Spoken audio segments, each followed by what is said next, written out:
Halo semuanya, apa kabarkah kalian saat ini? Ya, saya harap kalian semua dalam keadaan yang senantiasa baik-baik saja. Seperti yang kalian tahu, sebelum manga One Piece chapter ke-1077 resmi rilis, pasti sudah ada saja bocoran cerita yang beredar di jagat dunia maya. Oleh karena itu, menjadi tidak aneh kalau bakal banyak yang akan membuat pembahasannya. Seperti yang saya lakukan kali ini. Dalam spoiler manga One Piece chapter ke-1077 ini memang lumayan banyak informasi yang saya dapatkan. Dan informasi pertamanya ialah mengenai kisah yang terjadi pada sampulnya. Yang ternyata di dalam sampul manga One Piece chapter ke-1077 dikatakan kalau Judge serta Caesar menyadari jika masalah utama yang mereka hadapi adalah Vegapunk, salah satu rekan mereka dalam melakukan penelitian. Selain itu, dalam spoiler manga One Piece chapter ke-1077 ini juga menceritakan mengenai Zoro.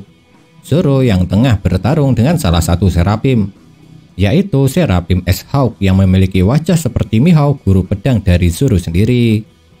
Dan menariknya, saat dia bertarung dengan S-Hawk, Zoro akhirnya menyadari kalau lawannya kali ini mempunyai kemampuan yang mirip seperti King. Sedikit mirip dari segi penampilan serta kemampuan. Dan apa yang disadari Zoro ini memanglah benar. Pasalnya, semua Seraphim memang dibuat dengan menggunakan DNA klan Lunarian, klan dari King. Dan sampel DNA klan Lunarian mungkin juga diambil dari tubuh King. Pasalnya memang hanya King lah satu-satunya klan Lunarian yang tersisa untuk saat ini. Jadi tidak aneh kalau Zoro bisa langsung menyadari kalau S-Hawk mirip seperti King serta Mihawk.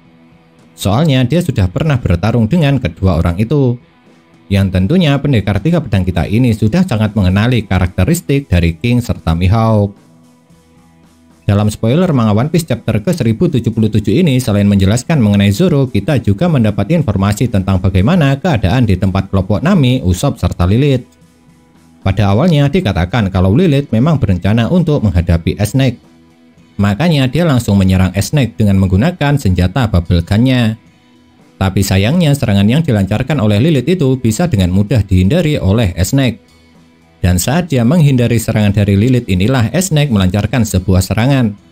Serangan dengan menggunakan kekuatan buah iblisnya. Namun mengejutkannya, serangan itu tidak dia arahkan kepada Lilith, melainkan kepada Usopp. Dan pada akhirnya Usopp yang tidak siap harus terkena serangan dari Snake tersebut. Lalu Usopp dalam pertarungan ini harus menjadi korban dan berubah menjadi batu. Sedangkan di tempat lain ada kejadian yang tidak kalah mengejutkan dari apa yang terjadi kepada Usopp. Pasalnya dikatakan kalau di akhir manga One Piece chapter ke-1077 ada kejadian di mana ada seseorang yang berhasil menembak Pang 01. Dan Sokka tertembak tepat di bagian kepalanya. Yang hal itu mengakibatkan terjadinya sebuah ledakan.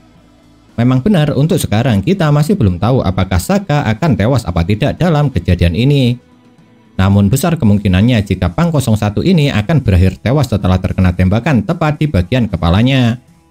Lantaran bagaimanapun kepala adalah merupakan sebuah titik paling vital. Yang hal itu seharusnya juga berlaku kepada Sokka.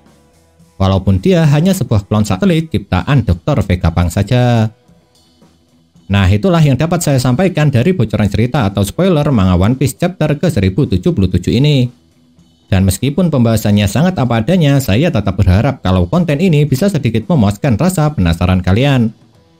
Lalu jika memiliki sebuah pendapat, jangan pernah sungkan untuk menuliskannya pada kolom komentar. Karena komentar kalian itulah yang bisa memberi dukungan kepada saya supaya kedepannya dapat membuat pembahasan yang jauh lebih baik lagi daripada sekarang ini.